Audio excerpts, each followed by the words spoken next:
जय गुरुजी, शुक्राना गुरुजी, अनंतम अनंतम शुक्राना गुरुजी। संगत जी वो कहते हैं ना, गुरुजी ने जिसे अपने साथ जोड़ना होता है तो गुरुजी जरिया भी बना देते हैं और रास्ता भी दिखा देते हैं। संगत जी हमें पता भी नहीं चलता कि हम कब गुरुजी के साथ जुड़ जाते हैं और गुरुजी कब कब हमारा कल्याण करना शुरू कर देते हैं। हम तो बहुत किस्मत वाले हैं कि हमें गुरुजी ने अपनी शरण में लिया है, हमें अपनी संगत बनाया है। कई बार तो मैं सोचती हूँ कि शायद हम इस काबिल थे जितना गुरुजी ने हमें दे दिया है। शुक्राना गुरुजी आपका, अनंतम शुक्राना। हमें अपनी संगत बनाने के लिए, मुझे अपनी बेटी बनाने के लिए आपका कोटि कोटि शुक्राना गुरुजी। संगत जी आज का सत्संग हमारे साथ नीरू आंटी जी ने शेयर किया है। नीरू आंटी जी कहते हैं कि एक बार वो अपनी किसी मीटिंग के लिए दिल्ली जाते हैं। वहाँ उनकी मीटिंग के बाद वहाँ उन्हें एक आंटी मिलते हैं। वो नीरू आंटी जी को बोलते हैं कि मैं आपको कुछ देना चाहती हूँ। तो उन्होंने अपने पर्स से गुरुजी का पॉकेट स्वरूप निकाला और नीरू आंटी जी के हाथ में रख दिया। आंटी जी पूछने लगे कि ये कौन है? मैं ऐसे किसी गुरु को नहीं मानती। अगर मैं आपके कहने से ले भी लूं तो मैं पता नहीं इन्हें सही तरह से रख भी पाऊंगी या नहीं। संगत जी ऐसे मन में हमारे आता है, क्योंकि ना जब तक हमारा भरोसा नहीं होता ना तो संगत जी हमें उस चीज की कदर भी नहीं पता चलती। अगर हम गुरु जी के साथ जुड़ते हैं और गुरु जी पे हम भरोसा करते हैं, हमें गुरु जी से प्यार है, तभी संगत जी हम ना उनकी इम्पोर्टेंस समझ सकते हैं। अगर आज हमें गुरु परिवार को, गुरु संगत को कोई गुरु जी के बारे में कुछ बोलता है तो हमें बहुत बुरा लगता है। शायद पहले हम जब गुरु जी के साथ नहीं जुड़े थे तो शायद हम भी कई बार गुरु जी से कुछ कह देते थे। मुझे आज भी याद है संगत जी, मेरी ना एक फ्रेंड थी। वो गुरु जी को नहीं मानती थी लेकिन मैं गुरु जी को मानती थी। तो एक दिन मेरी फ्रेंड ने मुझे कहा कि ना, तू कैसे मतलब ऐसे मान सकती है, कोई इंसान भी कभी भगवान हो सकता है? मुझे बहुत बुरा लगा। और ना उसने मुझे कहा कि ना वैसे भी गुरुजी को देख के ना एक विलन वाली फीलिंग आती है, तो कैसे इन पे भरोसा कर सकती है? मुझे बहुत बुरा लगा संगत जी, बहुत बुरा लगा। मैंने उससे ये सीधा यही बोला, मैंने कहा तूने मानना है मान, नहीं मानना तेरी मर्जी, लेकिन प्लीज ऐसे मत बोल। संगत जी उसके बाद मैंने ना अपनी फ्रेंड को कभी ज्यादा बुलाया नहीं, क्योंकि मुझे बहुत बुरा लगा। मैं सच कहूंगी संगत जी, उसके बाद ना मैं बहुत लिमिटेड सी उससे जैसे बात करनी, अगर कोई बहुत जरूरी काम होता या फिर उसे कोई काम होता तो उसका फोन आता।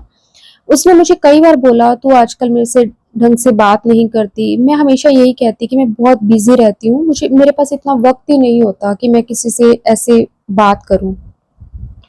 तो संगत जी आज वही मेरी फ्रेंड है। मुझे कई बार ऐसा लगता है कि शायद इतना मैं भी नहीं कर सकती जितना वो गुरुजी का करती है। संगत जी आज वो गुरुजी की ऐसी संगत है जिसे गुरुजी कहते हैं कि मुट्ठी वाली संगत। हम भी संगत जी ऐसे जाने अनजाने में कभी कुछ बोल देते हैं।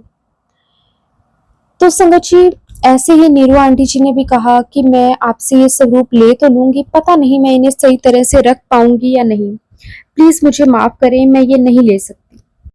उसके बाद नीरू आंटी जी कहने लगे कि मैं तो आगे बहुत ज्यादा परेशान हूँ, ऊपर से इन्हें ले जाकर इनकी अच्छे से सेवा ना कर पाई, इन्हें अच्छे से ना रख पाई तो बहुत ही मुझे दुख होगा। तो वो आंटी जी नीरू आंटी जी को बोले कि मुझे पता है कि आप परेशान हो, तभी गुरुजी आपके साथ चलना चाहते हैं, आपकी वो परेशानी दूर करना चाहते हैं, आपका कल्याण करना चाहते हैं। आप थोड़े दिन इस स्वरूप को अपने पास रखो। अगर आपको अच्छा ना लगे तो 15 दिन के बाद हमारी फिर से मीटिंग है, तो आप मुझे ये स्वरूप वापस देना। वो आंटी जी नीरू आंटी जी को कहने लगे। उस आंटी जी ने नीरू आंटी जी को काफी कहा और उसके बाद नीरू आंटी जी ने वो स्वरूप ले लिया। नीरू आंटी जी ने वो स्वरूप लेकर अपने पर्स में रख लिया, लेकिन फिर भी उनके मन में कहीं ना कहीं ऐसे था कि पता नहीं मैं इनकी सेवा अच्छे से कर भी पाऊंगी या नहीं कर पाऊंगी।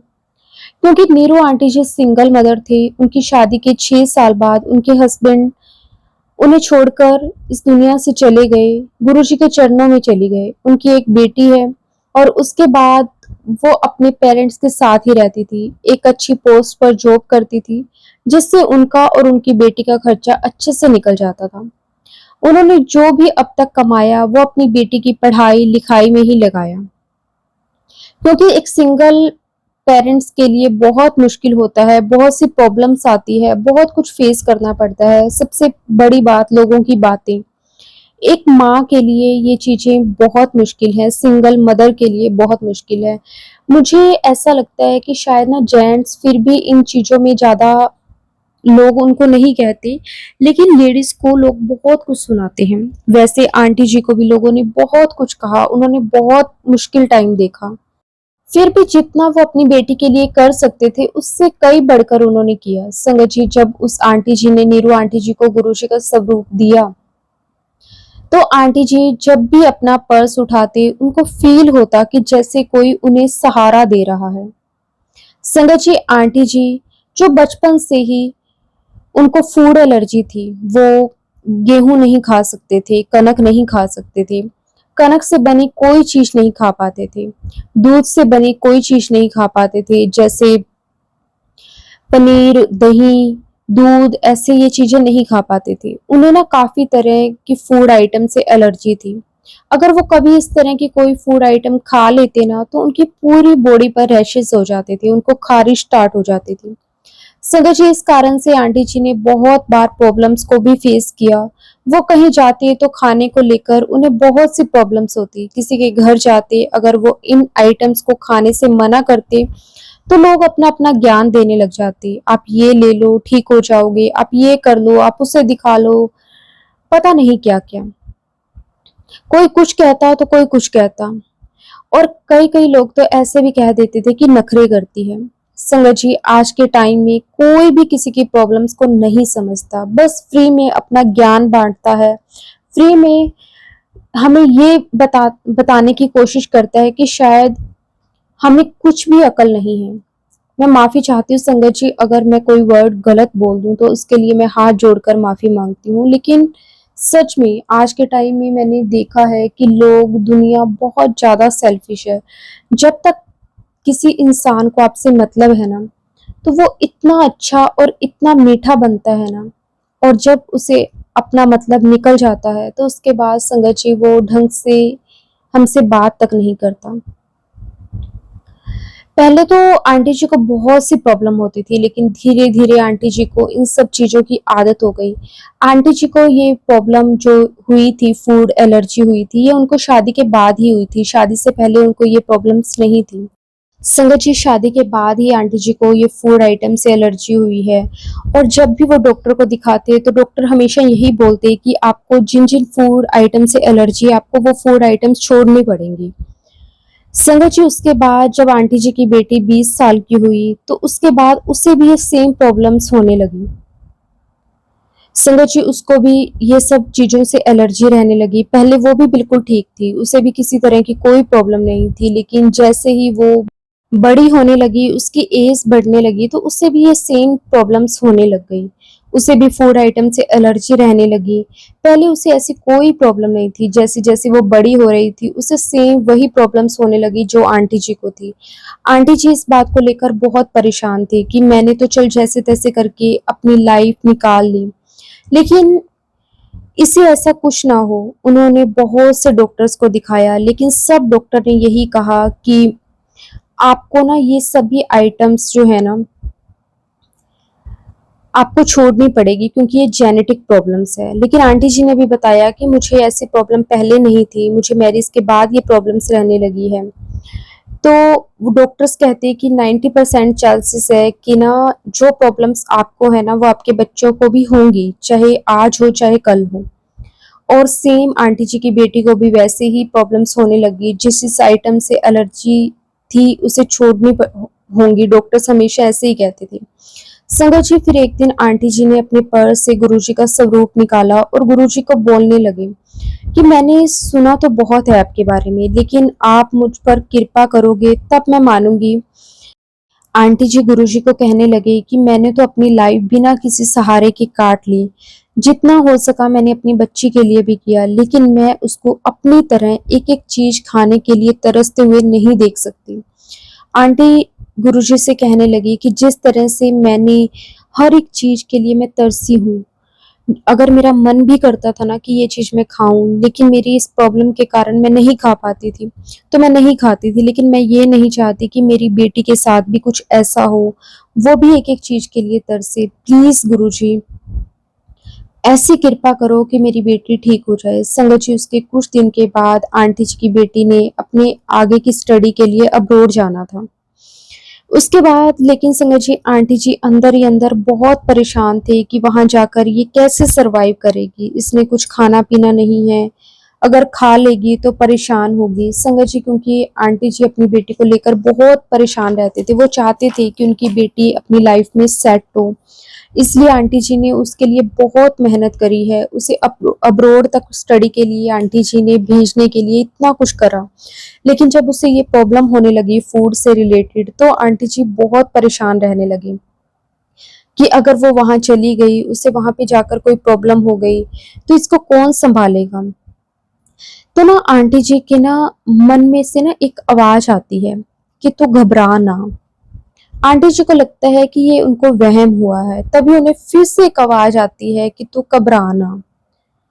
किसकी आवाज़ थी, क्या थी, आंटी जी को समझ नहीं आया। संगत जी, उसके बाद 15 दिन बाद आंटी जी की फिर से दिल्ली में मीटिंग थी। उस मीटिंग में नीरू आंटी जी को वो आंटी जी फिर से मिलते हैं। तो वो आंटी जी नीरू आंटी जी को कहते हैं कि आपको कोई प्रॉब्लम हुई गुरुजी को रखने में? तो उस आंटी जी को नीरू आंटी जी कहते हैं कि जब-जब मैं ये पर्स उठाती हूँ ना, तो मुझे अंदर से फ़ील होता है कि जैसे मेरे साथ कोई है। तो संगत जी, वो आंटी जी अचानक से बोलते हैं, जो आप अपनी बेटी के लिए परेशान हैं ना, आपकी वो परेशानी भी गुरुजी जल्दी दूर कर देंगे। बस आप एक बार उसे बड़े मंदिर ले जाकर उसे लंगर प्रसाद करवा दो।